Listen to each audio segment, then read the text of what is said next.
Selamat pagi, senang sekali saya Rosmi Rahma kembali menjumpai Anda dalam program Redaksi 33. Kami akan menjanjikan informasi penting untuk Anda dan berikut di antaranya. Kita awali Redaksi 33 kali ini. Sejumlah warga menuntut 3 calon wali kota yang akan berlaga 9 Desember 2020. Berkomitmen mewujudkan daerah otonomi baru Samarinda Seberang. Pemekaran itu sudah disuarakan selama 10 tahun terakhir, namun dirasakan pergerakannya sangat lambat. Berikut informasinya. Kelompok warga mengatasnamakan Gerakan Rakyat Bersatu Pejuang Daerah Otonomi Baru Kabupaten Samarinda menyuarakan aspirasinya di Simpang 3 Flyover Jalan APT Pranoto Samarinda Seberang. Pendemo mengklaim dari 3 kecamatan, yakni Samarinda Seberang, Palaran, dan Lojanan Ilir. Kita sampaikan bahwa tidak ada jalan lain selain membentuk daerah otonomi baru untuk membangun seberang. Karena sekali lagi, siapapun anggota dewannya, siapapun wali kotanya pasti termarginalkan pembangunan di seberang. Sehingga sejak satu dasawarsa ini kami terus gelorakan dan boomingnya di ketika tahun 2014-2015 kita sudah coba boomingkan ke media dan itu terus-menerus bergerak sampai sekarang, dan alhamdulillah kita sudah banyak membangun komunikasi dengan teman-teman, baik itu di pemerintahan, di birokrasi, baik itu di tingkat 2, baik itu di Kota Samarinda, di provinsi, kemudian juga kita sudah bertemu dengan teman-teman di Dewan, baik itu di DPRD tingkat 1 maupun di DPRD tingkat 2 Kota Samarinda. Itu yang sudah. Para pendemo mengakui sengaja memilih momentum pilkada untuk menyuarakan aspirasi mereka. Tujuannya agar 3 pasangan calon yang telah menerima nomor urut dari KPU punya komitmen agar wacana pemekaran Kabupaten Samarinda terwujud pada saat siapapun memimpin jadi wali kota. Warga mengaku merasa kecewa dengan sikap pemerintah belakangan ini karena membiarkan masalah yang terjadi di daerah mereka. Dalam orasi, para pendemo mengatakan kasus longsor yang menutupi jalan di Palaran, pemerintah saling lempar tanggung jawab untuk memperbaikinya. Padahal itu jalan penting bagi akses warga di sana. Ketika kami tanya oleh pejabat-pejabat yang berkepentingan, apa yang dia katakan? Kami tidak punya alat, kami tidak punya uang. Itu bukan jalan kami, itu jalan provinsi. Sehingga yang mengakibatkan penanganannya hanya setengah hati, penanganannya tidak serius, dan terkesan pembiaran. Sehingga kegiatan tersebut hanya untuk menunggu korban. Banyak persoalan-persoalan lagi yang terjadi di seberang Palaran dan Lojanan Ilir. Menurut sejarahnya, Samarinda Seberang adalah cikal bakal kota Samarinda, sehingga di sana banyak ditemukan bangunan-bangunan tua dan bersejarah. Pemekaran sudah didengungkan sejak lama, hanya saja pemerintah pusat masih melakukan moratorium atau tidak membuka keran kebijakan adanya pemekaran daerah otonomi baru. Tim Kaltim TV, Hardin melaporkan.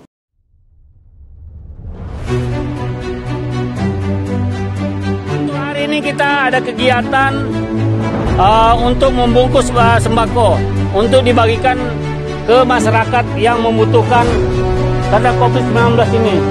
Semoga kita sukses semua. Harus kerjasama yang bagus. Pancasila! Pancasila! Pancasila!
Pemerintah Kota Samarinda memastikan tidak ada penundaan pelaksanaan pilkada.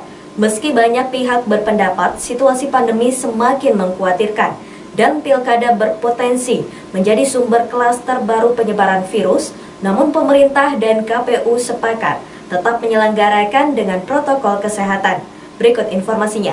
Polemik pilkada diundur atau tetap digelar pada 9 Desember 2020 mendapat jawaban dari pemerintah. Setelah Presiden Joko Widodo mengumumkan meneruskan tahapan semua pilkada, di Kota Samarinda juga Pemkot dan KPU sepakat tidak perlu ada yang ditunda.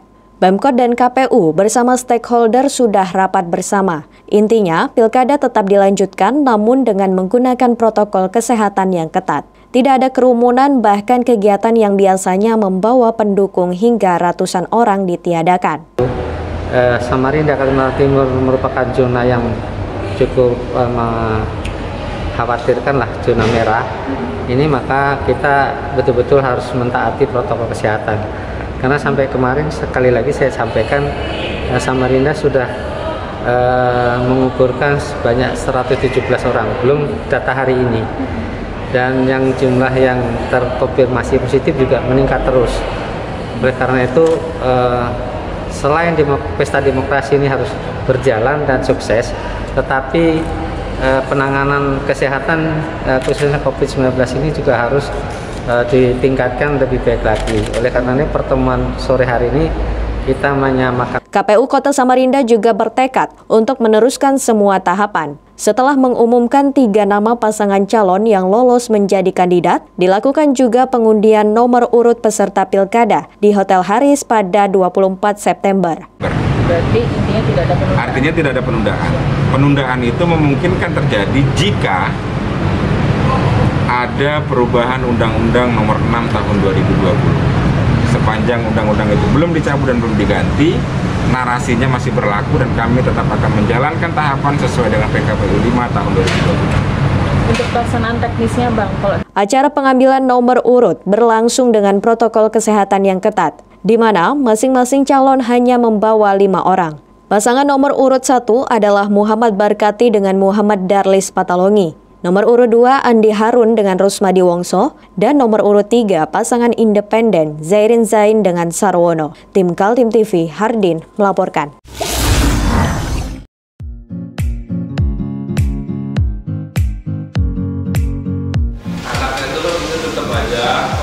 Cara mudah beriklan digital di Kaltim TV.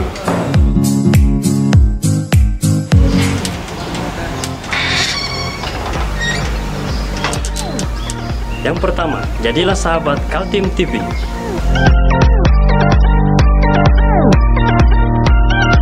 Dengan Rp1.000.000, para sahabat mendapat 20 kali tayang di slot berita kamu.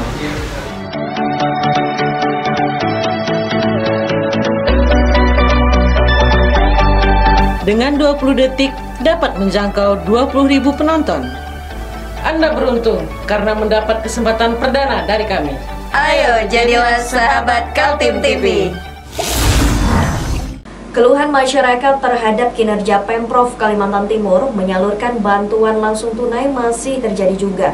Bahkan organisasi Lembaga Anti Korupsi Indonesia melakukan penelusuran apakah ada unsur pidana korupsi dan penyalahgunaan wewenang dalam masalah ini. Berikut informasinya. Dalam suasana pandemi COVID-19 yang masih terjadi di Kalimantan Timur, kinerja Pemprov Kaltim kembali disoal. Kali ini soal LAKI atau Lembaga Anti Korupsi Indonesia menyoroti macetnya penyaluran bantuan sosial masyarakat. Pengurus LAKI mengaku sedang mengumpulkan informasi kepada berbagai pihak karena menduga ada masalah serius dalam pendistribusian anggaran sejumlah ratusan miliar tersebut. Saya selaku Sekjen LAKI Kaltim didatangin dan bertanya kepada kami bahwasanya data yang sudah dikumpulkan melalui RT, ya kan, yang diketahui oleh lurah, ya kan, selama ini itu sampai sekarang BLT-nya atau di Samarinda dikenal dengan BSM, ya, bantuan langsung bantuan sosial masyarakat itu sampai sekarang belum dicairkan. Saya coba berkonfirmasi kepada yang berwenang dalam hal ini legislatif, Komisi 4 melalui Haji Jawad Sirajudin. Haji Jawad berstatement bahwasanya dana itu sudah dianggarkan dan sudah turun sebesar 506 60 miliar sekian, 538 miliar sekian gitu. Nah, jadi saya coba untuk konfirmasi ke Dinsos. Kenapa sampai detik sekarang ini belum dikucurkan dana itu, padahal dana tersebut diperuntukkan untuk bantuan April, Mei, Juni. Sekarang sudah bulan September. Sejak bulan Mei lalu, setelah Pemprov dan DPRD Kaltim menyetujui dana refocusing untuk penanganan COVID-19 sebesar 538 miliar, masalah distribusi bantuan kepada masyarakat yang terkena dampak pandemi COVID-19 sudah jadi sorotan. Ternyata sampai akhir September, masalah bantuan tahap pertama saja belum selesai dilakukan. Dan statementnya bahwasanya untuk Samarinda saja baru 10% yang dikucurkan untuk tahap pertama. Terkait dengan dana BSM tadi. BSM tadi. Pertanyaannya, apakah nunggu COVID ini habis? Kan gitu. Terus dalam pandemi yang sekarang ini pun kasihan masyarakat, banyak yang kena PHK, perekonomian anjlok. Mereka cuma bisa berharap nilai itu. Tidak banyak, cuma 250.000 yang didapatkan mereka, yang diharap mereka per bulan selama 3 bulan. Mereka bergantung ke situ. Sehingga kami meminta agar Dinas Sosial bisa lebih aktif. Jangan sampai ada permainan di belakang semua ini. Laki hadir dalam artian saya akan berusaha untuk mencari pembuktian, dan kalau ada di situ menyangkut masalah kerugian negara, apalagi yang menyangkut masalah masyarakat, penyelewengan saya pasti akan ungkap. Saya tidak segan-segan untuk mengungkap itu.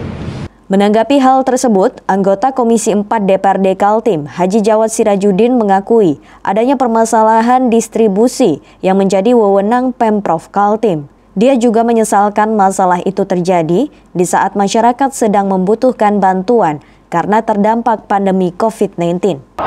Ini sebenarnya kewenangan sudah berada di eksekutif, karena di legislatif kita sudah pernah mensahkan yang namanya anggaran COVID di kisaran 500 ke 600 kurang lebih lah, ya. 500 sekian gitu. 538. Nah, tapi sampai detik ini, karena kenapa saya juga lebih paham, banyak tahu, masyarakat mengeluh dan selama ini sudah dimintai data lewat RT masing-masing. Tetapi sampai detik ini, baik untuk tahap pertama, kan ini ada beberapa tahap ini. Rasa-rasanya ada sampai 3 tahap. Ya. Tahap pertama itu baru terrealisasi untuk Kota Samarinda di kisaran 10%. Ya, dari barangkali jumlah Samarinda itu teralokasi kurang lebih 30 miliar. Tidak mampunya Pemprov Kaltim menyalurkan bantuan sosial membuat realisasi APBD Kaltim juga tidak maksimal.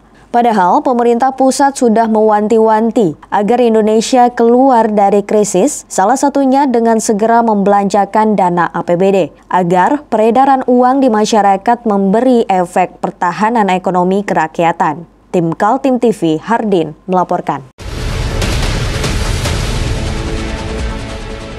Mari kita memerangi virus corona dengan mematuhi imbauan pemerintah. Stay at home. Seorang wanita Parubaya dibekuk Res Narkoba Polresta Balikpapan. Dari tangan tersangka ditemukan sabu-sabu sebanyak 4 paket dengan berat 4,2 gram. Satuan Reserse Narkoba Polresta Balikpapan kembali membekuk satu tersangka yang diduga kuat sebagai pengedar dan kurir sabu-sabu. Tersangka dibekuk saat berada di atas motor pada 21 September 2020 lalu, sekitar pukul 12 WITA. Tersangka Nur Aini, 40 tahun, saat dibekuk ditemukan 1 paket sabu yang dibungkus tisu berada di tangan pelaku. Saat dilakukan pemeriksaan, ditemukan kembali 3 paket sabu disimpan di dalam jaket warna coklat yang dikenakannya. Oleh polisi, pelaku langsung dibawa ke Polresta Balikpapan untuk dilakukan pemeriksaan lanjutan. Diketahui tersangka mendapatkan narkoba jenis sabu-sabu dari seseorang yang bernama LE dan sudah melakukan transaksi selama 4 kali. Selain 4 paket sabu dengan berat 4,2 gram, polisi juga menyita ponsel 2 buah dan 1 unit sepeda motor milik tersangka dengan nomor polisi 6835 ZH. Orang perempuan umur 40 tahun, yang mana sebenarnya informasi ini sudah kita dapatkan dari masyarakat bahwa di TKP sering terjadi transaksi narkotika jenis sabu. Maka di hari dan jam itu yang sebelumnya didahului dengan penyelidikan dari rekan-rekan opsional dan beberapa waktu memantau, tertangkaplah 1 orang atas nama tersangka N umur 40 tahun tadi. Pada saat ditangkap, si N ini berada di atas motornya, kemudian digeledah, diketemukan barang bukti sabu yang dia pegang di tangannya, dan setelah diadakan penggeledahan lebih jauh, ternyata di jaketnya, ada barang bukti jaket, di dalam jaket itu ada 3 biji lagi yang sama, sehingga kalau di total ada 4 paket sabu dengan berat 4,2 gram di tersangka N. Tersangka akan dijerat dengan pasal 112 dan pasal 114 dengan ancaman hukuman maksimal 20 tahun penjara. Dari Balikpapan, Muhammad Idris, tim Kaltim TV.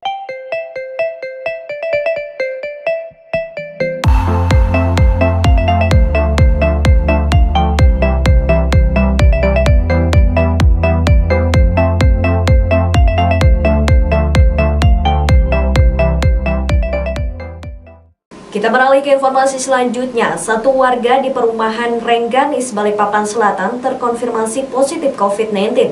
Palang Merah Indonesia Balikpapan melakukan penyemprotan disinfektan. Palang Merah Indonesia Balikpapan melakukan penyemprotan disinfektan di kawasan perumahan Rengganis, Balikpapan Selatan. Penyemprotan disinfektan yang dilakukan PMI Balikpapan merupakan permintaan dari Ketua RT, lantaran 1 warga di kawasan tersebut terkonfirmasi positif. Sehingga dengan penyemprotan disinfektan yang dilakukan untuk meminimalisir penyebaran virus COVID-19 yang kian masif terus bertambah di Kota Balikpapan. Ini mungkin bisa dijelaskan kegiatan kali ini, Pak?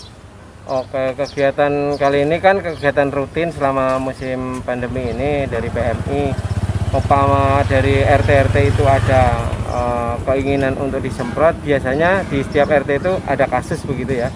Yang kalau sekarang tidak ditutup-tutupi lagi kasus kan, jadi sekarang udah terbuka sehingga RT dengan terbuka menyampaikan ke kami tembusannya ke lurah, camat, kemudian ke PMI. Akhirnya kami lakukan tindakan untuk penyemprotan itu. Artinya kegiatan ini masih terus dilakukan karena masih tingginya pasien COVID, Pak? Betul. Karena ini masih masif terus, masih meningkat terus, sehingga kami belum berhenti selama masih ada perkembangan COVID ini. Tentunya sudah dengar kabar, jadi kita kemarin sudah ada penyemprotan mandiri, dan berikutnya saya mengajukan surat ke beliau Pak Damuri untuk dibantu dari PMI. Karena untuk menjaga itu Pak, ya kesehatan untuk komplek Rengganis.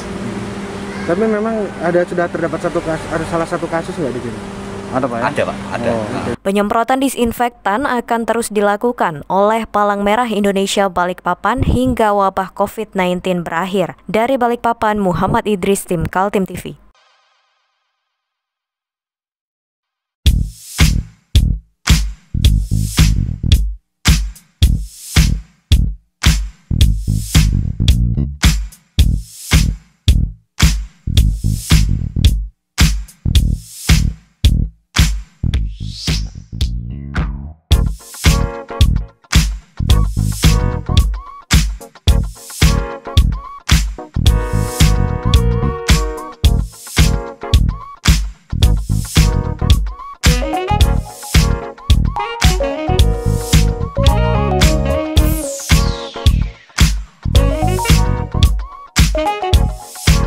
Mengenai gonjang-ganjing masalah di perusahaan daerah, PT Agro Kaltim Utama berujung ditahannya Direktur Perusahaan oleh Kejaksaan Tinggi. Perusahaan yang bergerak di bidang perkebunan itu sendiri rencananya tetap dipertahankan, namun dengan merombak manajemen. Rapat Komisi 2 DPRD Kaltim dengan Biro Hukum, Biro Ekonomi, dan Kepala Dinas Perkebunan di lantai 3 Gedung D DPRD Kaltim mengungkap adanya perkembangan dalam penyelesaian kasus Perusda PT Agro Kaltim Utama atau PT AKU. Direktur perusahaan perkebunan itu menuntut keterangan dari Biro Hukum Setda Prof Kaltim sudah ditahan oleh Kejaksaan Tinggi. Untuk dilakukan audit terhadap aset maupun sisa-sisa piutang yang ada di PT AKU. Menurut informasi dari Biro Ekonomi sudah 3 minggu ini untuk ditahan untuk supaya untuk memudahkan untuk penyelidikan, Bu, ya. Penyelidikannya, interogasi. Mungkin karena tadi sudah dilaporkan direktur yang lama itu sudah ditahan di polisi, kemudian mereka sedikit terkendala dengan masalah COVID ini untuk mendata aset-aset yang kira-kira masih bisa ditarik kembali. Bahkan Pemprov Kaltim kesulitan untuk melacak para direksi maupun aset-aset perusahaan yang sumber dananya dari APBD Kaltim. Menurut Feridiana Hurakwang, masalah yang terjadi di dalam perusahaan adalah manajemennya, sedangkan keberadaan perusahaan masih diperlukan karena berpotensi menjadi sumber PAD, pendapatan asli daerah Kaltim.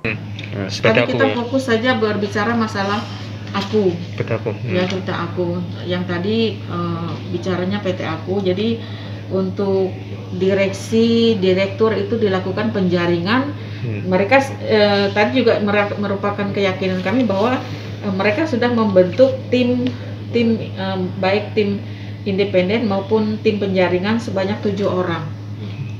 Dari pemerintahan, kemudian dari independen ada, jadi 7 orang. Dari Dewan ada, Bu, ya?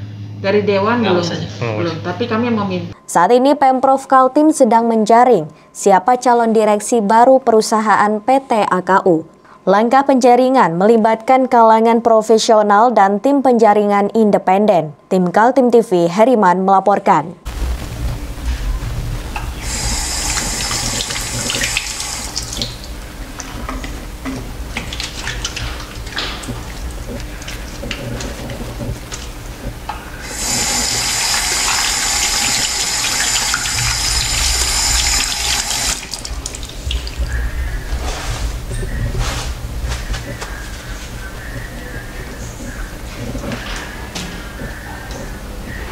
Meskipun di rumah saja, kita tetap selalu menjaga kesehatan, cuci tangan, menggunakan hand sanitizer. Ingat, mulailah dari diri sendiri. Pemerintah Kota Balikpapan memberikan subsidi iuran sekolah swasta dari SD hingga SMP. Hal ini dilakukan untuk mengurangi beban masyarakat di masa pandemi COVID-19. Sejumlah perwakilan sekolah swasta SD dan SMP di Kota Balikpapan menerima bantuan iuran sekolah dari pemerintah Kota Balikpapan. Subsidi iuran sekolah yang akan digunakan dari anggaran perubahan tahun 2020 sebesar 15 miliar rupiah. Tiap sekolah akan menerima sesuai dengan jumlah pelajar yang berada di sekolah tersebut. Wali Kota Balikpapan didampingi Kepala Dinas Pendidikan dan Kebudayaan Kota Balikpapan memberikan secara simbolis kepada sekolah dasar swasta dan SMP swasta di halaman Pemkot Kota Balikpapan pada Senin sore. Dalam pemberian subsidi iuran sekolah selama 6 bulan sejak Juli hingga akhir tahun. Untuk sekolah dasar sebanyak 53 ditambah 23 sekolah MI swasta dengan jumlah murid sebanyak 29.260.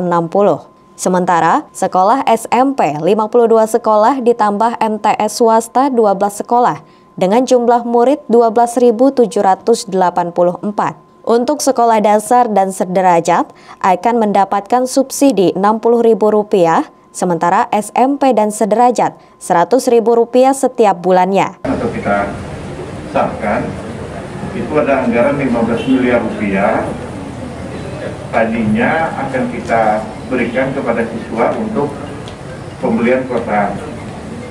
Akan tapi karena program kuota sudah didukung oleh Kementerian Pendidikan, maka kita alihkan menjadi program untuk subsidi SPP, ya. Total anggarannya adalah 15 miliar dari APBD Perubahan Kota Balikpapan. Kemudian diperuntukkan bagi siswa SD untuk sekolah SD itu ada 53 SD swasta ditambah 23 MI swasta, Madrasah Ibtidaiyah.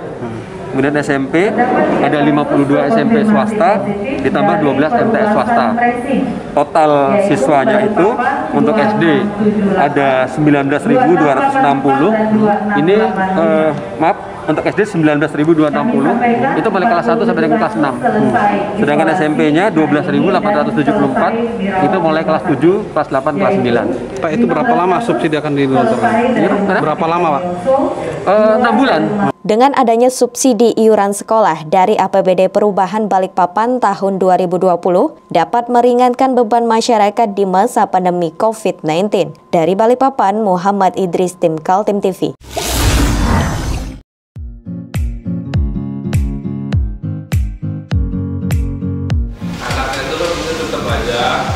Cara mudah beriklan digital di Kaltim TV.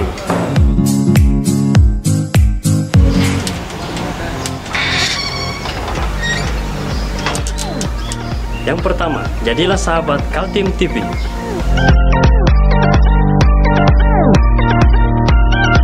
Dengan Rp1 juta, para sahabat mendapat 20 kali tayang di slot berita kamu.